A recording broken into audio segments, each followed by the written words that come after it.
I, 32, female, have been married to my husband Tommy, 34, male, for 6 years. And from the very beginning, I've been crystal clear about one thing. I didn't want kids. This wasn't just some casual decision I made on a whim. It was something I thought long and hard about.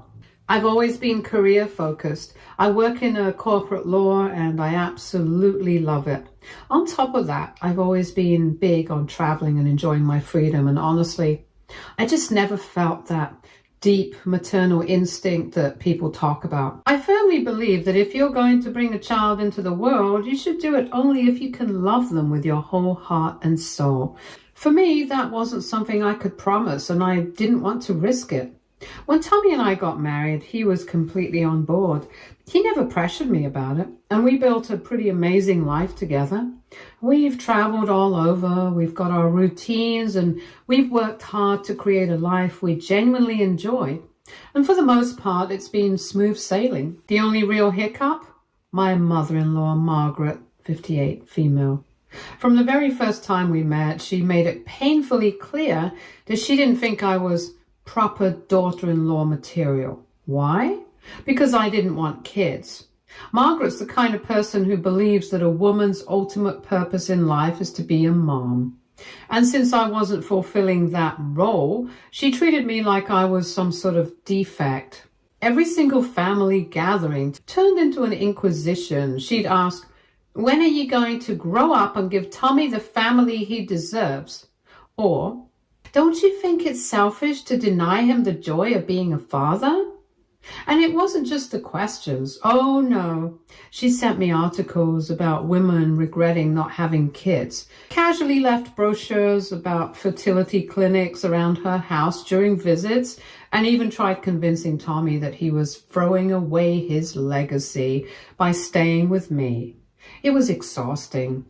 At first, I tried to be polite. I laughed off her comments, hoping she'd eventually get tired and move on. Spoiler, she didn't. If anything, she doubled down. Margaret started making snide remarks during family dinners like, "Some women just aren't cut out to be mothers," or, "It's such a shame Tommy won't ever know the joy of holding his own child." And the worst part? Everyone else would just sit there in awkward silence. No one backed me up except for Tommy, of course, but it still stung. Eventually, I started avoiding her altogether. The emotional toll was just too much. One holiday dinner stands out in particular. I was helping clean up in the kitchen when Margaret cornered me. She looked me dead in the eye and said, "You're not getting any younger, you know. It's unfair to keep Tommy from having a family." Something inside me snapped. I turned to her and said as calmly as I could, "Margaret, our decision to have kids or not is between me and Tommy. It's not up for discussion." She huffed and stormed off, but the tension for the rest of the night was unbearable. That was when I decided I'd had enough. I started skipping family events altogether, which honestly made my life so much better. Fast forward to 3 months ago, and life decided to throw a plot twist our way. I had an unexpected pregnancy scare. At first, I was terrified. It was like my worst fear coming to life. But that scare made me rethink everything. For the first time, I started wondering, what if? What if having a baby wasn't the end of the world? What if it could actually be good? Those thoughts stuck with me, and then, surprise, I found out I was actually pregnant. When I saw those 2 pink lines on the test, I had a full-on panic attack right there in the bathroom. I couldn't breathe. My hands were shaking. It was a mess. But after a while, the panic gave way to something else. Excitement? Hope? I don't know what flipped in my brain, but suddenly the idea of having a baby didn't seem so terrifying anymore. I started thinking about what life would look like with a little one, and for the first time, it actually felt right. When I told Tommy, he was amazing. He sat me down and said, "Whatever you decide, I'm with you 100%. We spent weeks talking it over, every little detail. What this would mean for our lives, our careers, our relationships, everything. In the end, we decided to keep the baby. It just felt right. Now, you'd think Margaret would be absolutely over the moon when she found out I was pregnant, right? And she was like ecstatic. But the way she reacted made my blood absolutely boil. The second she heard the news, it was like the last 6 years of tension and judgment had never even happened. Suddenly, I wasn't the selfish, career-focused woman she looked down on. No, I was now her precious daughter-in-law, and she was all over me, planning baby showers, buying onesies, and bombarding me with unsolicited parenting advice. What really got me, though, was when she said, with this smug smile, "I knew you'd come around eventually. A woman isn't truly complete until she's a mother." I swear, hearing that felt like an actual slap to the face. It wasn't just her words, it was what they meant. She was saying that the version of me who spent years confident in my choice not to have kids, the version of me that worked hard, loved my life, and made thoughtful decisions, was somehow incomplete, or worse, wrong. It stung a lot. But oh, it didn't stop there. Margaret went from being judgmental to being overbearing in record time. She started showing up at our house unannounced with bags of baby clothes and random nursery decorations. She'd lecture me on what I should and shouldn't be eating, like she was suddenly an expert on prenatal health. And get this, she tried to invite herself to my doctor's appointments. I couldn't believe it. Then she started making these grand plans for her role as a grandmother without even asking us first. She'd say things like, "Of course I'll be babysitting every weekend," and "I'll just move in for the first few weeks to help out. You'll need it." She even had the audacity to say she'd be there in the delivery room when I gave birth. I mean, how? Just how? None of this was discussed with us beforehand. But she acted like it was a done deal. The final straw came during a family dinner at our place. We were all sitting around the table when Margaret started talking, completely unprompted, about how she'd rearranged her whole schedule to focus on her grandma duties. She went on and on about how lucky the baby would be to have her and how much she planned to be involved. It was like she was rewriting history and assuming this new role without addressing all the baggage she'd piled onto me for years. I'd had enough. I told her calmly but firmly that her behavior over the years had been incredibly hurtful. I explained that just because I was having a baby now didn't mean all the things she'd said and done were erased. I told her I wasn't okay with someone who'd shown me conditional love having a significant role in my child's life. Margaret turned pale. Then the waterworks started. She said I was being cruel and unfair and that she had a right to be in her grandchild's life. Before I could even respond, Tommy jumped in and backed me up 100%. He told her flat out that she had brought this on herself with years of mistreatment. He said that if she wanted to have a relationship with our child, she'd need to take a long, hard look at her behavior and make some serious changes. The look on her face was a mix of shock, anger, and devastation. She stormed out in tears, and the fallout since then has been intense. Now the whole family is divided. My father-in-law thinks we're being unreasonable and keeps accusing us of using the baby as a weapon. Tommy's sister totally gets where we're coming from and has been supportive, but his brother is siding with Margaret and says we're being too harsh. Even my own parents have mixed feelings. They think I'm justified, but worry I might regret cutting Margaret off completely. And here's the thing, I keep second-guessing myself. Am I being too harsh? Should I give her another chance now that she's trying to make amends? But then I think about all those years of snide comments, judgment, and the way she treated me like I wasn't good enough until I conformed to her idea of what a woman should be. I get angry all over again. The bottom line is, I don't want my child growing up around someone who bases their love and approval on whether people follow their rules for life. I want better for my baby, but at the same time, I don't want to make a decision I might regret later. I'm stuck in this endless loop of doubt and frustration, and I honestly don't know what the right move is. Update 1. Things have only gotten messier since my last post. Margaret took her frustrations to Facebook, writing this long passive-aggressive rant about ungrateful daughters-in-law and how some people never appreciate when you try to guide them onto the right path. She didn't name names, but let's be real, everyone knew who she was talking about. Subtlety has never been her strong suit. Within hours, my phone was blowing up. Family members started picking sides, and even distant relatives I barely knew were sliding into my DMs to lecture me about the importance of family and how I was robbing my child of a loving grandmother. It was overwhelming and honestly a bit ridiculous. These are people who've had no involvement in our lives suddenly acting like experts on our parenting decisions. Tommy saw the post and bless him, he finally hit his breaking point. He left a public comment laying everything out, how Margaret had treated me over the years, the hurtful things she'd said, and how it had all led to this moment. He even asked her how she'd feel if someone had treated her that way when she was starting her family. It was blunt, factual, and unapologetic.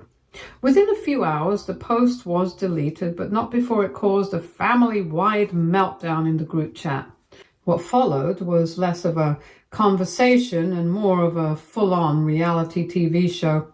Everyone was chiming in, some defending Margaret, others siding with us. It turned into this huge, heated debate with people dredging up old family drama that had nothing to do with the situation. One surprising silver lining, Tommy's sister reached out privately and shared some of her own experiences with Margaret. Apparently, this controlling behavior is nothing new. When Tommy's sister had her first baby, Margaret was just as overbearing. She'd show up unannounced and criticize her parenting choices and try to override her decisions. For example, she'd feed her kids sugary snacks after being explicitly told not to, saying, "Grandma's rules are different." She even tried to convince her to change her child's name because she thought it didn't sound dignified. Hearing all of this was oddly validating. It made me feel like we're not overreacting by setting firm boundaries now, before the baby is even here. In the days after the Facebook meltdown, Margaret tried her version of damage control. She called Tommy, crying about how she felt betrayed and unappreciated. She claimed she'd only ever been trying to help and accused us of being cruel by excluding her. Tommy kept his cool and calmly reiterated our boundaries. He told her this wasn't about punishing her, but about ensuring a healthy environment for our child. She didn't take it well. She accused me of turning him against his own family and then hung up. The family drama didn't stop there. My usually neutral father-in-law called to say he thought we were being too harsh. He argued that Margaret's behavior comes from a place of love and insisted she deserved a chance to prove she could be a good grandmother. When I pointed out that love doesn't excuse years of mistreatment, he got defensive and said I was bringing up old grievances instead of moving forward. It was frustrating because it felt like he was more interested in keeping the peace than actually addressing the problem. And then Margaret took things to a whole new level. She sent this long, guilt-trippy email to both me and Tommy, listing all the ways she's supported us over the years. She mentioned things like hosting holiday dinners and buying us anniversary gifts, framing them as sacrifices she'd made for our happiness. She even implied that we owed her a place in our child's life because of them. On top of that, she threw in a line about how she's getting older and wants to make promises with her grandchild while she still can. The whole thing was so manipulative, I had to step away from my computer halfway through reading it. Thankfully, not everyone's been against us. Tommy's sister has been amazing, sharing more of her experiences with setting boundaries and reminding me it's okay to prioritize our well-being. One of my cousins even sent me a sweet text saying she admired how we were handling everything and that it was inspiring to see someone stand up for themselves. Those little moments of support have meant so much. Tommy and I have started talking about how to communicate our boundaries more clearly to the rest of the family. He suggested drafting a group message that lays out our expectations and explains why we've made these decisions. I'm hesitant because I don't want to come off as defensive or overly formal, but it might be the only way to get everyone on the same page. Right now, every conversation feels like a game of telephone, and our intentions keep getting twisted along the way. Lately, I've been reflecting a lot on what kind of environment I want to create for our child. Growing up, my family wasn't perfect, but my parents always emphasized respect. They taught me that love without respect isn't really love, and that's something I want to pass on to my baby. Letting Margaret play a big role in their life without addressing her behavior feels like sending the wrong message. This isn't about holding a grudge. It's about setting a standard for how we expect to be treated as a family. At the same time, I can't help but second guess myself. Will my child grow up resenting us for keeping their grandmother at a distance? Or will they thank us for protecting them from a toxic dynamic? It's hard to know what the right answer is, and that uncertainty is weighing on me. For now, I'm just trying to take it one step at a time. It's exhausting and overwhelming, but at least Tommy and I are united in this. That, more than anything, gives me hope that we're doing what's best for our family. Update 2. Today was unexpected. My father-in-law came over out of the blue. At first, my stomach sank when I saw him at the door. I was bracing for yet another round of guilt-tripping or lectures about family unity. But to my surprise, he wasn't there to argue. He said he wanted to have an open conversation to really understand where we were coming from and see if there was a way to move forward. I was skeptical. Who wouldn't be at this point? But I decided to hear him out. To his credit, he started by acknowledging that he doesn't entirely agree with how we're handling things. But then he admitted he could see why we felt the need to set boundaries. He said Margaret has been struggling with empty nest syndrome since her kids all moved out, and her fixation on having grandchildren is, in a way, her trying to reclaim a sense of purpose. Hearing that was a bit of a light bulb moment for me. It doesn't excuse her behavior, but it does explain a lot of it. She's clearly been projecting her own insecurities onto us, and while I felt a twinge of sympathy, it didn't erase the years of hurt and frustration she's caused. I told him as much. I said, I get that she's going through her own stuff, but that doesn't give her the right to treat me the way she has. I also brought up how her current behavior, the Facebook rant, the guilt-trippy email, the unannounced visits, was only solidifying our decision to enforce boundaries. To my surprise, he didn't argue. Instead, he nodded and even apologized. He admitted that he's often taken a back seat in family conflicts because he wanted to keep the peace. But now he realizes that staying silent might have done more harm than good. Hearing him take responsibility like that was honestly refreshing.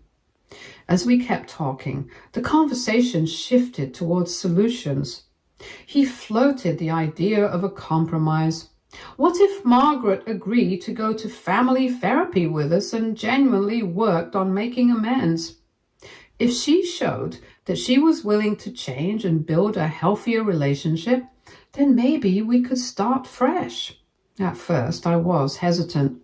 Family therapy with Margaret? That felt like a big ask. But the more we talked, the more it started to feel like a reasonable step forward. I explained to him that this wasn't about punishing Margaret or holding a grudge. It was about protecting our family and making sure any relationship she has with our child is built on mutual respect and trust. My father-in-law seemed genuinely relieved that we were willing to meet halfway. He promised to talk to Margaret about it and encouraged her to consider therapy. He even acknowledged that this might be a wake-up call for her, a chance to reflect on her behavior and the impact it's had on her relationships. After my father-in-law left, my husband and I sat down for one of those long heart-to-heart talks. You know, the kind where you go over every possible outcome, weigh the pros and cons, and try to prepare yourself for whatever's coming next. We both agreed that the idea of family therapy could be a game changer if Margaret is actually willing to go and take it seriously. And that's a big if. She's never been the kind of person to admit she's wrong or seek outside help. So we're already bracing for resistance. Still, just having a plan, even a tentative one, feels like a step in the right direction. It's reassuring to know someone else truly gets it, and her support gives me a little more confidence that we're doing the right thing. As for Margaret's reaction, well, that's the million-dollar question. My father-in-law promised he'd bring it up gently, but I'm not exactly holding my breath. Margaret isn't the kind of person who handles criticism well, and the idea of going to therapy might feel like a personal attack to her. She's more likely to dig in her heels than to admit she could use help. But who knows? Maybe she'll surprise us. If she's willing to give it a real shot, it would show that she's at least trying to make amends and rebuild trust. And that would mean a lot. In the meantime, the rest of the family drama is still simmering in the background. A few distant relatives are still chiming in with their unsolicited opinions. Honestly, I've started tuning them out. These are people who barely know us or our situation, yet they feel entitled to weigh in. It's exhausting. But I'm learning to let go of the need to explain myself to people who aren't interested in hearing our side of the story. Right now, it feels like we're standing at a crossroads, and part of me is hopeful that this could be the beginning of real change, a chance to move forward as a family. But another part of me is bracing for more conflict, especially if Margaret refuses therapy or uses it as another opportunity to play the victim. Either way, I know we're doing what's best for us and our baby, and that's what matters most. This whole journey has been a crash course in resilience and setting boundaries. It hasn't been easy, far from it, but it's taught me the importance of standing firm in my values, even when it ruffles feathers. Whatever happens next, I know my husband and I will face it together. At the end of the day, that's the most important thing, protecting our little family and building a life rooted in love and respect. Well, Margaret finally reached out, and to my surprise, it wasn't another passive-aggressive Facebook post. Instead, she sent a long email. I'll give her credit for that. It felt like a small but significant step forward. The email was a mixed bag, part genuine reflection, part subtle guilt trip, but I'll admit it was more self-awareness than I've ever seen from her. She actually admitted to being wrong about some things, which was shocking in itself. Margaret acknowledged that she'd been unfair in judging my worth based on whether I chose to have children, and even admitted that her behavior had been controlling and hurtful. That said, there were still a few classic Margaret touches, lines about how she's always wanted the best for her son and how she feels misunderstood. But overall, it seemed like a genuine effort to take responsibility, or at least the closest thing to it that I've ever seen from her. She also agreed to family therapy, though she couldn't resist adding a little jab about how, in her day, families worked things out without strangers involved. Baby steps, I guess. My husband and I read her email together, and we both just sat there for a minute taking it in. It wasn't perfect, but it was definitely progress. After talking it over, we decided to give the therapy a shot. We are cautiously optimistic, but ready to reinforce our boundaries if things go sideways. Our first session is scheduled for next week, And honestly, I'm a mix of nervous and hopeful. It feels like a chance to finally get some of this off my chest and address all the unresolved issues that have been bubbling under the surface for years. At the same time, I'm trying to keep my expectations in check. My therapist gave me a little pep talk about focusing on what I can control and not expecting overnight miracles. She's right, of course. Change takes time. And I know Margaret isn't the type to dive into uncomfortable situations willingly. Still, the fact that she agreed at all feels like a small victory. In the meantime, my husband and I have been trying to shift our focus to the baby and take care of ourselves. We started birthing classes, which have been way more fun and bonding than I expected. It's nice to spend time on something exciting and positive instead of constantly dealing with family drama. For those wondering how I'm doing with the pregnancy, I am about 14 weeks along now and things are starting to look up. The morning sickness was brutal for a while. Think nausea at the most inconvenient times and a sudden aversion to smells I used to love, but I'm finally beginning to feel like myself again. My husband has been amazing through all of this. He's constantly checking in, making sure I've got everything I need and gently reminding me to slow down when I try to overdo it. The other day I found him assembling a rocking chair for the nursery, even though we're nowhere near done decorating. He said he just wanted me to have a comfy place to sit and relax. It's little moments like that that remind me how lucky I am to have him by my side during this wild ride. As for the rest of the family, the drama hasn't magically disappeared. Margaret's email felt like a step in the right direction, but there's still a lot of tension simmering. Some relatives are skeptical about the idea of therapy, and others seem to think we're being too hard on her. But my father-in-law has been quietly supportive, encouraging Margaret to follow through with the sessions. My sister-in-law has also been an absolute rock. She called me the other day just to say how proud she is of us for standing our ground and prioritizing our mental health. Honestly, her support has been such a lifeline. She's been through her own struggles with Margaret, so she really gets it. Of course, there are still the occasional unsolicited messages from distant relatives weighing in with their thoughts on the situation. At this point, I've learned to tune them out. My therapist gave me some great advice. You can't control what other people think or say, but you can control how you respond.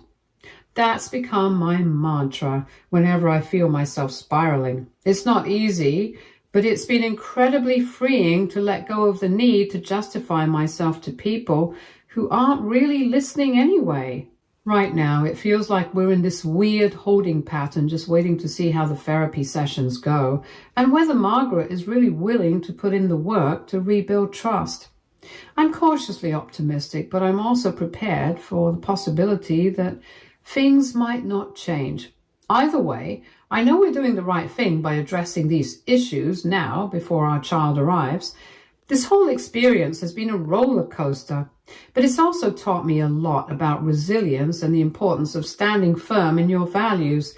Whatever happens next, I know I'm not facing it alone. I've got a supportive partner, a growing circle of allies, and the reassurance that we're making choices that align with the kind of life we want to build. But for now, I'm focusing on the positives. Our little one on the way, the progress we've made, and the fact that we're taking it all one step at a time. Update 4. Small update, guys. We finally had the first therapy session with Margaret this past week, and I have to say it was intense. The therapist started by setting some ground rules, emphasizing that this space was for open communication and mutual respect. Margaret seemed a bit uncomfortable at first, but she stayed quiet and listened as the therapist laid out the structure of the session. When it was my turn to speak, I didn't hold back. I explained how her years of judgment and dismissive behavior had made me feel, not just as a daughter-in-law, but as a person. I told her that while I appreciated her willingness to come to therapy, this wasn't about patching things up for appearances. This was about creating a foundation of respect and understanding, especially now that a child was coming into the picture. My husband chimed in, reinforcing that our main goal was to ensure a healthy environment for our baby and that Margaret's involvement would depend on her ability to show consistent, genuine change. Margaret's initial reaction was defensive. She tried to justify some of her past actions by saying she had only been protective of her son and wanted the best for him. The therapist gently but firmly pointed out that intent doesn't erase impact and that her behavior had caused real hurt. To her credit, Margaret seemed to take this in. She didn't argue, which felt like a small but meaningful victory. There was a moment during the session when the therapist asked Margaret what she hoped to gain from these sessions. Her answer surprised me. She said she wanted to be part of her grandchild's life, but also admitted that she was afraid of being left out entirely. She acknowledged that her actions might have pushed us away, and for the first time it felt like she was starting to grasp the consequences of her behavior. By the end of the session, we all agreed on one thing. This process wouldn't be quick or easy. The therapist emphasized that the goal wasn't just to repair our relationship, but to establish boundaries and expectations that would prevent future conflicts. Margaret was given some homework to reflect on specific instances where her actions might have crossed the line and to think about how she could approach things differently moving forward. Stay tuned for more stories from Argo relationships.